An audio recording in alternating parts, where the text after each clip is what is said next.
Check-up no rádio, hoje recebendo o médico veterinário Dr. Robson Góes. Dr. Robson, seja bem-vindo aqui ao nosso Panorama 95. Bom dia. Bom dia, Marcos. Bom dia, ouvintes. Prazer estar aqui mais uma vez, Marcos. O nosso tema de hoje aqui no nosso programa, você já pode mandar inclusive a sua pergunta para cá através do nosso WhatsApp 992053030. Tem alguma pergunta, alguma dúvida a fazer aí para o Dr. Robson Góes? Manda para cá, ele vai responder já aqui no nosso Panorama 95. Cuidado com os dentes dos cães e gatos. E aí, Dr. Robson? É isso, Marcos. A gente sempre procura trazer um tema aqui que seja atuante, né? E essa questão da boca dos cães e gatos, ela está se tornando na clínica, no dia a dia, um tema bastante frequente. Os animais, eles tinham o hábito de se alimentarem de presas, né? De animais, de ossos. E os ossos, eles funcionavam justamente como uma limpeza mecânica desses dentes, né? O atrito para quebrar o osso fazia a remoção mecânica das placas bacterianas, dos tártaros, né? O que é que acontece hoje?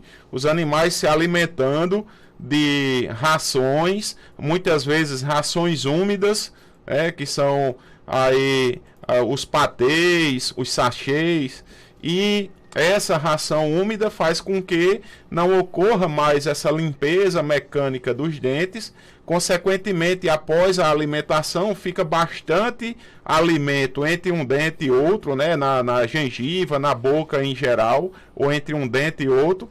E esse alimento que fica na boca, ele serve como alimento para as bactérias que estão na boca. E essas bactérias começam a se multiplicar, começam a se alimentar, formando ali esses depósitos, né, de placas bacterianas, vão calcificando, formando os tártaros, e isso daí faz com que ocorra bastante problemas para os animais. Por exemplo, os cães, ele ao nascer, até 3 meses de idade, ele vai ter aproximadamente aí 28 dentes.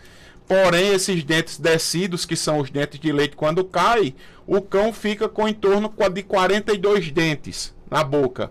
Já o gato fica em torno de 30 dentes na boca. Então, esses dentes aí, ao serem danificados, né, ao serem comprometidos, seja com cárie, seja com um comprometimento de raiz, uma gengivite, diversos problemas que vão existir aí na boca desse animal, vai começar a ter essa multiplicação bacteriana, esse quadro infeccioso na boca. Consequentemente, essas bactérias podem ganhar a corrente sanguínea e se instalar em diversos órgãos importantes. Por exemplo, se instalar no coração, causando uma endocardiose, aí pode ir para os rins, para fígado, para diversos órgãos, né? Em cadela, muito comum essas bactérias se deslocarem na corrente sanguínea e ir para o útero, e quando a cadela entra no cio, que menstrua ali, que fica aquele sangue no útero, o sangue é meio de cultura, essas bactérias encontram alimento ali dentro do útero, transformando essas bactérias que estavam na boca, indo para o útero, criando uma piometra, que seria pus dentro do útero. Então, tudo isso aí partiu da onde? Da boca, né? Aí, embora que também exista outros problemas. Por exemplo, essa ingestão excessiva de bactérias que tem na boca, na digestão, esse animal começa a apresentar quadros de diarreia. Então, partiu de onde tudo isso? Partiu da boca, né? Por isso que a gente desperta e está sempre trazendo esse tema agora mais ativo para o dia a dia, nas consultas, na clínica, a importância de você fazer a higiene bucal, escovar pelo menos uma vez por semana, ou no máximo 3 vezes ao mês, esses dentes desse cachorro. O ideal era que você escovasse sempre após as refeições, é o ideal. Porém, a dificuldade que existe muitas vezes de você fazer uma escovação de dente de um gato, de um cachorro, a gente também entende.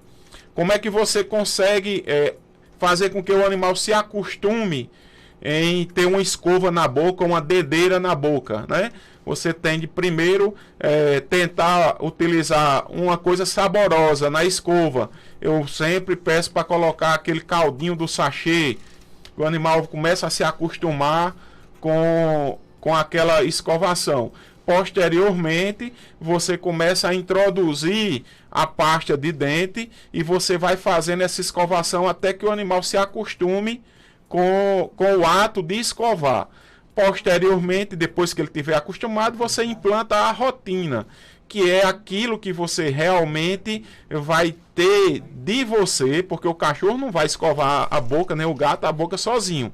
Então você tem de ter aquela rotina de você ter a escovação daquele animal, ou de forma diária, ou semanal, ou 3 vezes ao mês. Então depois que você implantar a rotina, você vai continuar com a qualidade, de vida. Agora, a boca do meu cachorro já está fedendo, está fedendo bastante, tem um mau hálito, está salivando, está saindo uma secreção pela boca.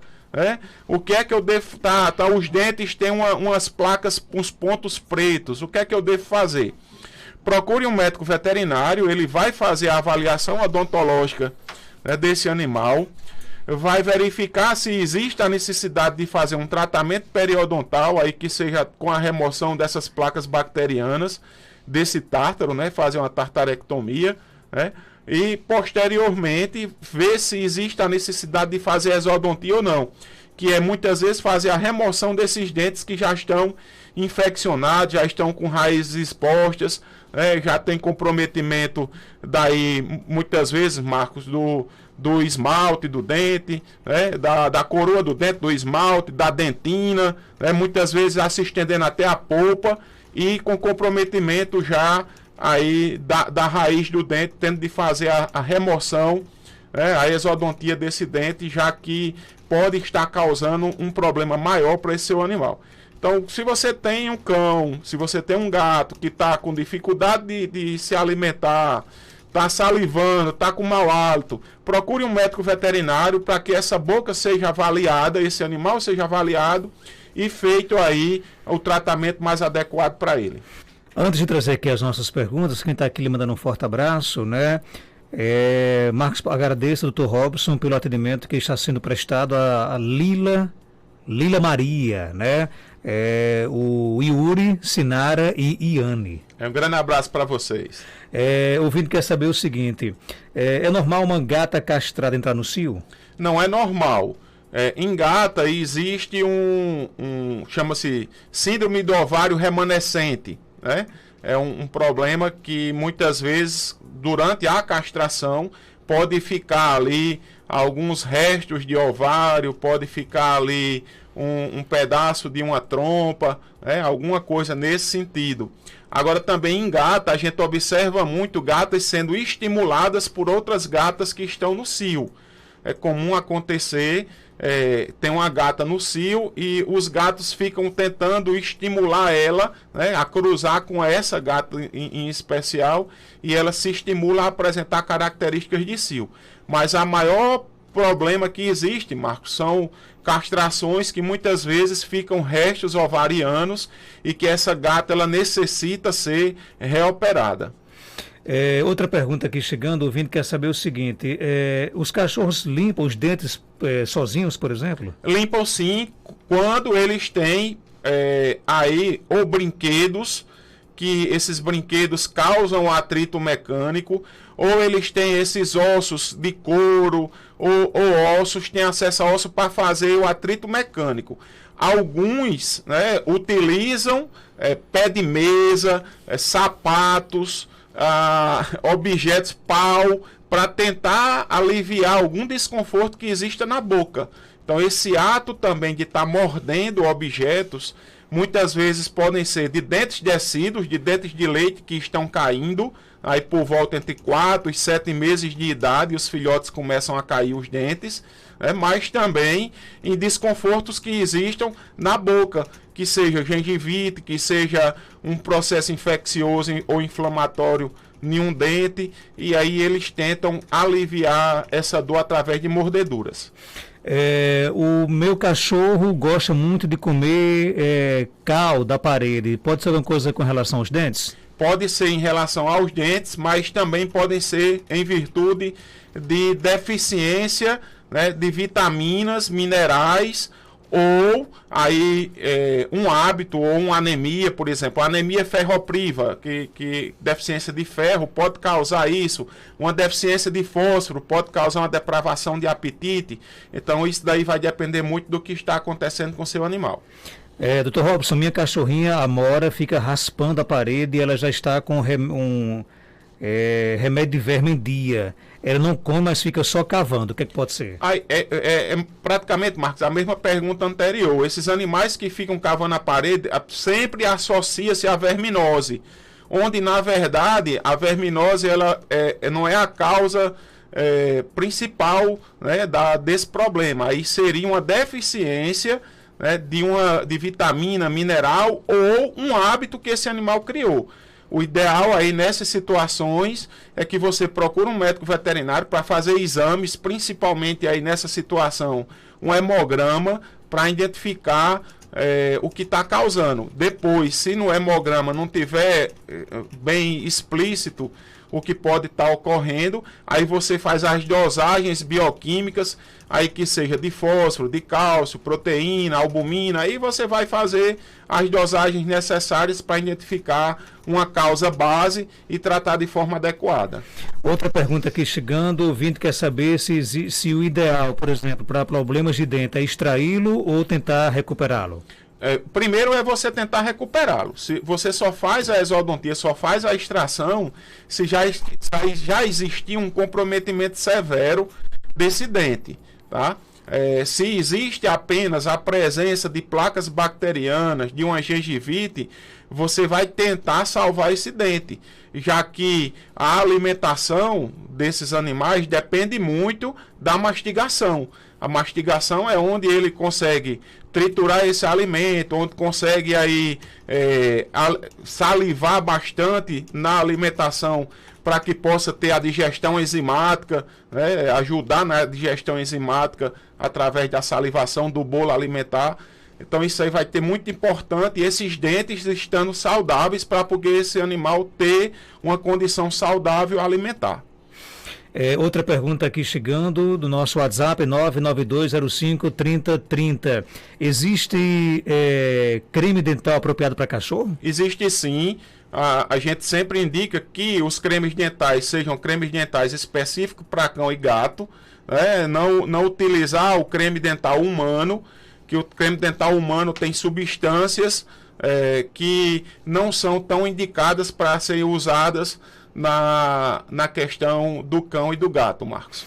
Outra pergunta que o Ovelha manda para cá, uma fotografia, deixa eu só abrir rapidinho, ele quer saber o que seria isso na boca desse pastor alemão. Dá para identificar? Dá sim, Marcos. A gente, olha, essas mudanças de coloração é bastante preocupante, porque nós temos uma frequência muito grande de neoplasias, né, de tumores, de câncer em boca de cão e gato. Então é muito importante que essa mudança de coloração aí avermelhada seja avaliada, seja feita uma punção e levado para exame de laboratório e identificado se isso aí vai ser uma neoplasia ou não. Então eu oriento você a procurar um médico veterinário para que possa ser feito esses exames e identificado o que é realmente essa mudança de coloração na boca do seu animal. Meu cachorro começou com uma espécie de tosse, abre a boca como se estivesse engasgado, ele já tem 10 anos, e aí? Olha, muitos, não vou dizer que seja essa situação, muitos quadros de tosse estão relacionados a problemas cardíacos. Então é interessante aí que possa ser auscultado. Quando começa a abrir a boca nesse sentido, o animal já pode estar até com um quadro de edema pulmonar, cheio de líquido no pulmão, causando aí um desconforto na alimentação. E é muito importante, Marcos, avaliar, porque o coração tem 4 válvulas, né? E uma dessas válvulas é a válvula pulmonar, que quando se compromete, também compromete bastante o pulmão desse animal.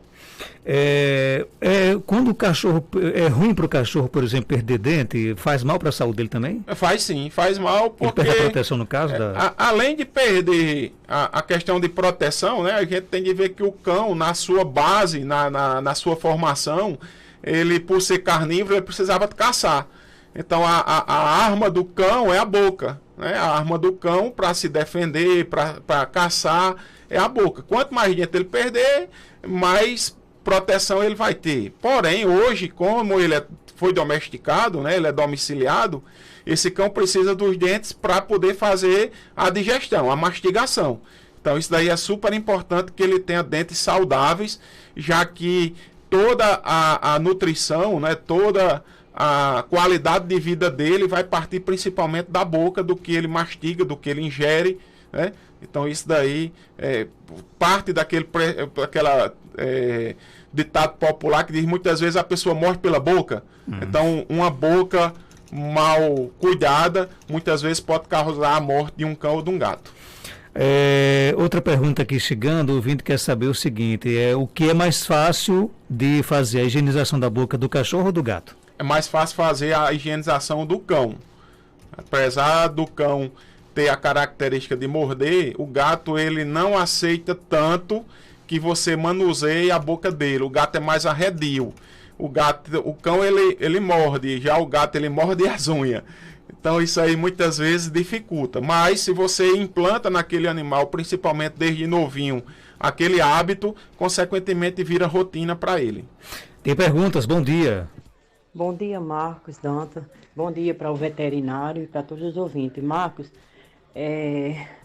eu tenho um gato porque eu tenho vários gatos aqui em casa, sabe? Aí eu tenho um que ele é doentinho. Eu acho, o problema dele é tipo assim, na garganta. E também ele fica tossindo muito. Chega a gente ver aquele chiado assim no peitinho dele, ele tosse muito, sabe? Eu já falei aí mandei a mensagem para a rádio, para esse mesmo veterinário.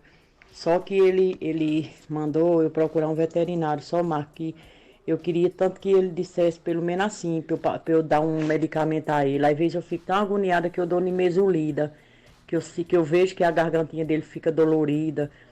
E ele é tipo tosse mesmo, sabe? É uma tosse mesmo, aquela tosse cheia. E eu não tenho condições de levar para um veterinário. Às vezes eu fico olhando ele assim, eu fico com tanta dó, porque eu não tenho condições de levar. Eu queria tanto assim dar um remédio a ele. Eu já uma vez comprei lambedor de cebola branca, já dei a ele. Eu tenho uma pena tão grande quando eu vejo o bichinho nessa situação que eu não posso fazer nada. Se eu conseguisse mesmo um remédio para me dar a ele. Eu vou deixar que o Dr. Robson responda, mas só para explicar aos ouvintes que, eticamente falando, o objetivo aqui do quadro não é, e nem pode, inclusive, medicar através da ação do rádio, né, Dr. Robson? Pode passar dicas, né?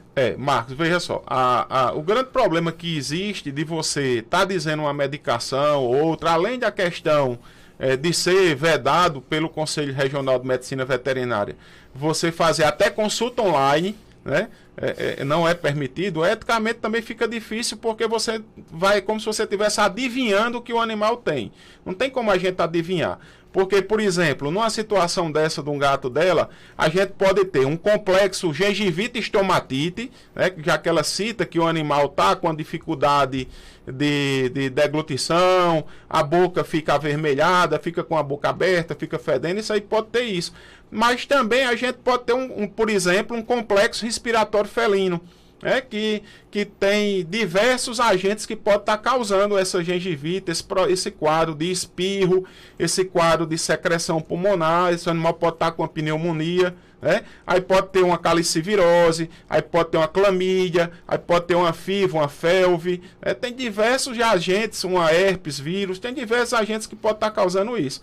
Então fica difícil o profissional, o médico veterinário, estar especificando, sem consultar o animal, sem examinar, qual a medicação deve ser utilizada, aí continuo, infelizmente, orientando a senhora no sentido de procure o auxílio de um médico veterinário, que só ele é quem vai poder examinar o animal e conseguir fechar um diagnóstico para poder medicar de forma adequada. Nada substitui o contato presencial, né? O contato presencial, Marcos, é importantíssimo. Veja só, muitas vezes o médico veterinário, ele tem ali a anamnese, né, que é o exame que ele vai fazer as perguntas, tem o exame clínico, que é onde ele vai fazer a ausculta, vai fazer verificação de temperatura, os parâmetros desse animal. Depois ainda ele lança mão de fazer exames como hemograma, bioquímicos, né, exames específicos, dependendo do animal, para que ele possa fechar um diagnóstico, onde muitas vezes ainda dificulta em você ter um diagnóstico definitivo para poder medicar esse animal de forma adequada. Tem exames que a gente manda para fazer no Instituto Pardini, em Belo Horizonte, né, no LACEN, a gente manda fazer em diversos laboratórios fora, e esses exames muitas vezes demoram 30 dias para chegar para a gente, para poder você ter uma certeza de um diagnóstico e estar medicando aquele animal de forma adequada.